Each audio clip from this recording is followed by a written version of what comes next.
மலைகளை பூரா சூறையாடிக்கிட்டு இருக்காங்க. அங்க உள்ள கல்லு ஜல்லி எல்லாம் அவங்க ஆளுவரை வச்சு எல்லாம் கேரளாவுக்கு பெங்களூருக்கு பயங்கர விலைக்கு வித்துக்கிட்டு போறாங்க.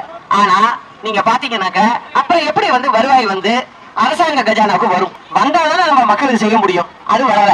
அதே போல மணல் வரல. அதே போல கிரானைட் வரல. அதே போல இன்னொன்னு ரொம்ப பெரிய விஷயம், டாஸ்மாக், அதுவும் வரல. டாஸ்மாக்ல பாத்தீங்கன்னாக்க கொள்ளையோ கொள்ள அது கிட்டத்தட்ட 40,000 கோடிக்கு போயிருக்கு. மொத்தத்துல பாத்தீங்கன்னாக்க இந்த 1000 கோடி அது இதுங்கிறதெல்லாம் சும்மா. உண்மையா பாத்தீங்கன்னா இந்த அளவுக்கு போயிருக்கு. இதெல்லாம் எங்க போகுது? யார் வீட்டுக்கு போகுது? அது தெரியணும்ல. இது அரசாங்கத்துக்கு வரல. இது வராதனால என்ன ஆகுது? சரியான நேரத்துல சம்பளம் கொடுக்க முடியல அரசு உத்தியோகத்துல இருக்கவங்களுக்கு. அதுல போலீஸ்காரவங்கள அவங்க சொல்லிடலாம். என்ன சொல்லிடுறாங்க? 10 தேதி 15 தேதி ஆகும் சம்பளம். அதான் அடுத்த மாசம் அப்படிதான் கொடுத்துக்கிட்டு இருக்காங்க. அது மட்டும் இல்ல, உங்க பாக்கெட்ல இருந்து எவ்வளவு பணத்தை எடுக்கலாம். அதாவது பாத்தீங்கன்னா இந்த திமுக அரசாங்கம் வண்டியில 2 வீலர்ல போற பிள்ளைங்களுக்கு எல்லாம் மாசத்துக்கு ஒரு 2000 ரூபாய்க்கு குறையாம எடுத்துறாங்க. ஏன் அப்படின்னா அவங்கள பொறுத்த வரைக்கும் பணம் வசூல் பண்ணும். காரணம், அவங்களுக்கு அரசாங்கம் நடத்துறதுக்கு பணம் வேணும். அதுக்காக அவங்க என்ன பண்றாங்க? வெளியில போற பிள்ளைங்கள்ட்ட எல்லாம் கையில பணம் இருக்கா இல்லையா, புடிச்சு வண்டியை புடிச்சு நிறுத்து, ஃபைனை போடு அப்படிங்கிறாங்க. போலீஸ் டிபார்ட்மெண்ட்லயே இது யார் கையில இருக்கு? போலீஸ் டிபார்ட்மெண்ட் முதலமைச்சர் கையில. அங்க சொல்லிய இது ஒரு வசூல் வேட்டது. எதுக்கு அப்படின்னு சொன்னீங்கன்னா, அரசாங்கத்துக்கு ஏதாவது ஒரு வழியில பணத்தை கொண்டு போகணும் உள்ள. இயற்கை வளங்களை நீங்க சூறையாடிடுறீங்க.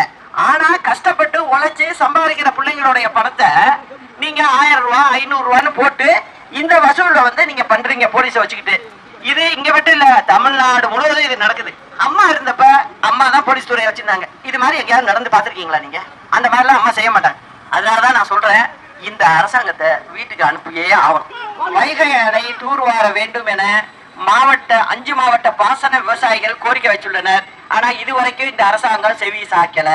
இதன் மூலம் வைகை அணை நீர்மட்டம் 71 அடிக்கு முழுமையாக நீர் நிரப்ப முடியும் என்பதால் தேனி, மதுரை, திண்டுக்கல், சிவகங்கை, ராமநாதபுரம் ஆகிய 5 மாவட்டங்களில் குடிநீருக்கும் விவசாயத்திற்கும் அதிக அளவிலான தண்ணீரை தேக்கி வைக்க முடியும்.